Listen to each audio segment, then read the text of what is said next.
شاني. أنا القرآن رباني وعلى في الورى شاني. أنا القرآن أدبني. أنا القرآن نقى. Mes frères et sœurs, je parlais de la mosquée et de son importance et de sa valeur. Et que cette mosquée, Allah subhanahu wa ta'ala l'a attribuée, il l'a honorée en l'attribuant à lui. Et il dit wa anna al-masajid, les mosquées appartiennent à Allah. Et quel honneur Allah ta'ala en fait pour ces endroits. C'est un endroit comme les autres endroits. C'est un petit espace. Mais cet espace est sacré. Parce qu'Allah l'a sacralisé. Et Allah il a voulu que cet endroit soit le centre. C'est là où se concentrent toutes les énergies. Chacun, il est venu de chez soi. Mais tous ne sont venus parce qu'Allah nous a appelés tous à venir ici, pas ailleurs. Dans cet endroit bien précis qui s'appelle Baytullah, la maison d'Allah. Et quel honneur! Quel honneur Allah nous fait quand nous sommes déjà au service de cet endroit. Chacun d'entre nous, il a sa propre demeure. Et chacun il souhaite toujours avoir les meilleures des demeures.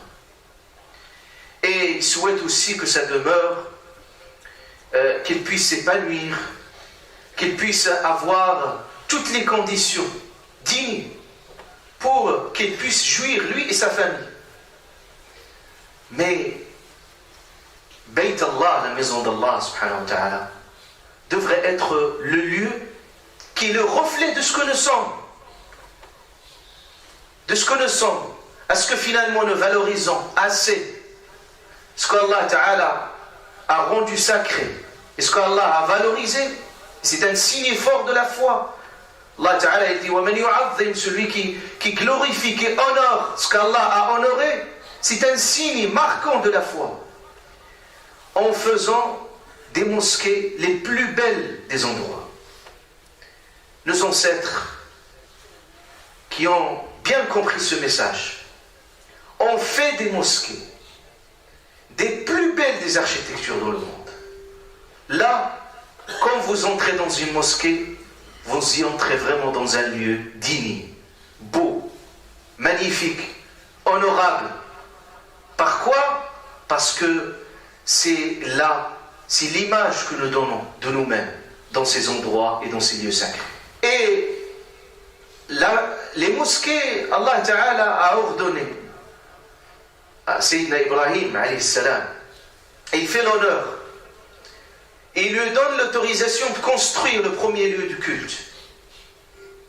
Et ce qui est beau, c'est qu'Allah Ta'ala, à travers cette construction de l'Kaaba, et dans ce lieu, cette maison qui va devenir sacrée, et ce lieu sacré, que tout le monde se dirige vers ce lieu sacré, c'est le premier endroit sacré à Allah subhanahu wa ta'ala, dans le Coran, cette très belle image qui montre la solidarité intergénérationnelle pour ce but de construire la plus belle des demeures.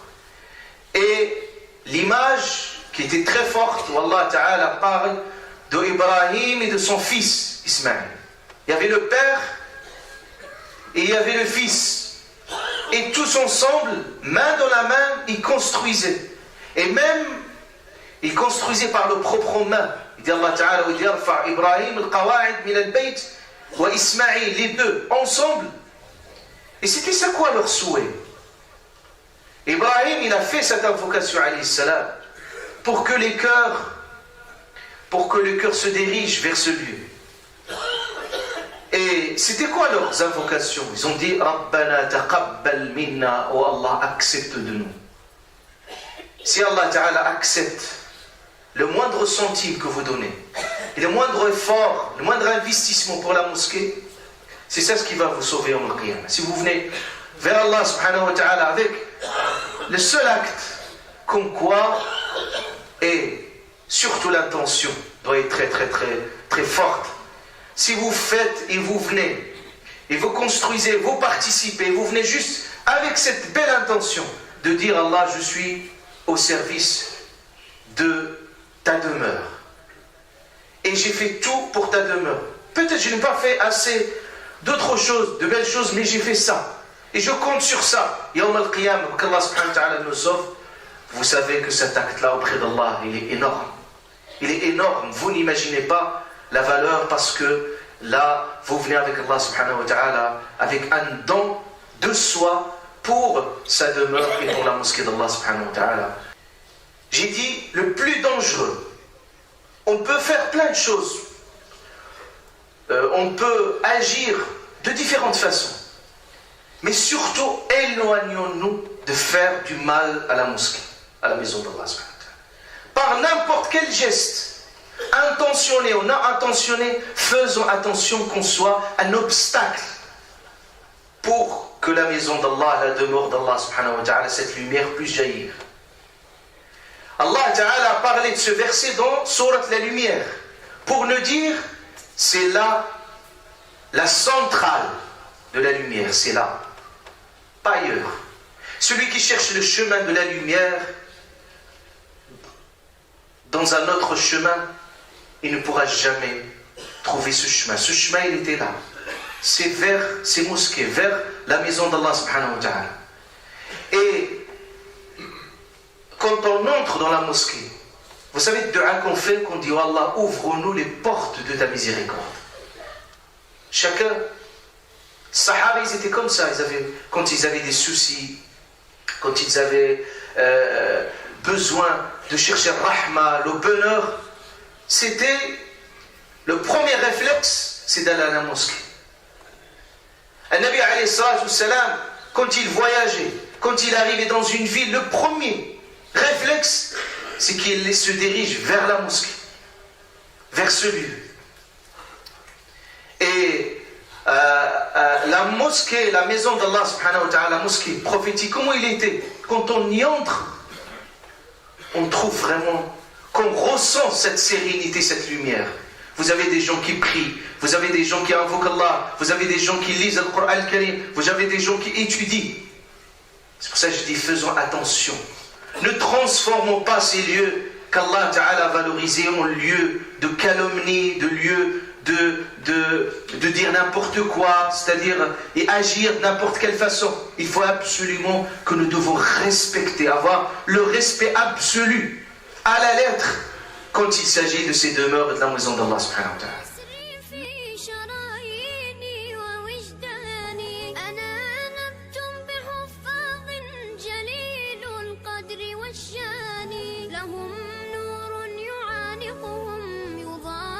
شمس أزماني